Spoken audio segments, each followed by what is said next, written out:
त्रिपुरा के मोर काली मैया रायपुर के बंजारी डोंगरगढ़ के बमलाई आबे मोर दुआरी तहा आ जाबे वो ये मोर दाई भेजत न्योता हे मोर देवता तया जबे वो भेजत न्योता हे मोर देवता तया जबे वो त्रिपुरा के मोर काली मैया रायपुर के बंजारी डोंगरगढ़ के बमलाई आबे मोर दुआरी तहा आ जबे वो ये मोर दाई भेजत न्योता हे मोर देवता तया जबे वो भेजत न्योता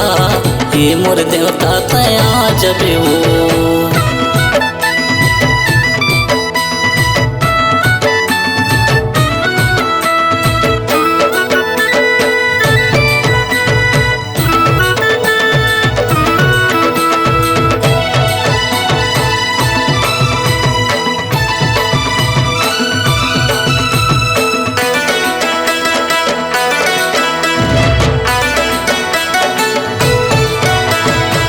कांच के थारी माँ गोंदा के फूल वो डोंगरी गढ़ माँ चढ़ा हूँ तोर दुआरी वो। कांच के थारी माँ गोंदा के फूल वो डोंगरी गढ़ माँ चढ़ा हूँ तोर दुआरी वो तहा आ जबे वो ये मोर दाई भेजत न्योता हे मोर देवता तया जबे वो भेजत न्योता हे मोर देवता तया जबे वो।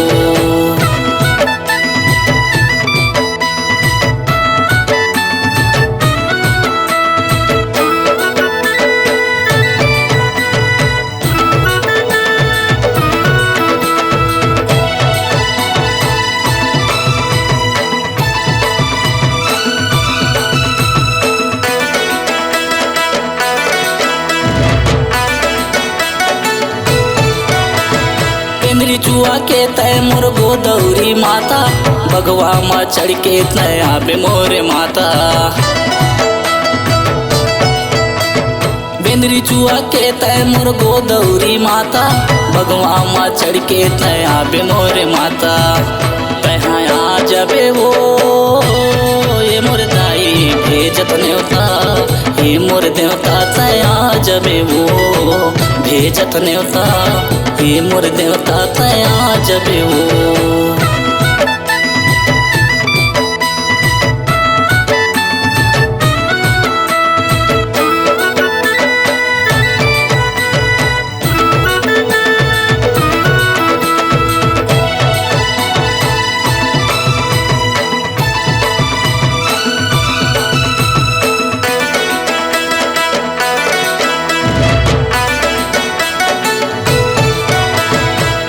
पके चंडी मैया दर्शन तय दे दे छप्पन ए भोगे माता आ जबे मोर देवता। गौर का पके चंडी मैया दर्शन तय दे दे छप्पन ए भोगे माता आ जबे मोर देवता तहा आ जबे वो ये मोर दाई भेजत न्योता हे मोर देवता तया जबे वो भेजत न्योता हे मोर देवता तया जबे वो।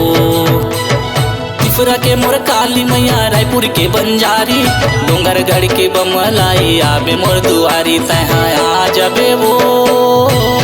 ये मोर दाई भेजत न्योता हे मोर देवता तया जबे वो भेजत न्योता हे मोर देवता तया जबे वो। त्रिपुरा के मोर काली मैया रायपुर के बंजारी डोंगरगढ़ के बमलाई आबे मोर दुआरी तहा आ जबे वो ये मोर दाई भेजत न्योता हे मोर देवता तया जबे वो भेजत न्योता हे मोर देवता तया जबे वो भेजत न्योता हे मोर देवता तया जबे वो भेजत न्योता हे मोर देवता तया जबे वो भेजत न्योता हे मोर देवता तया जबे वो।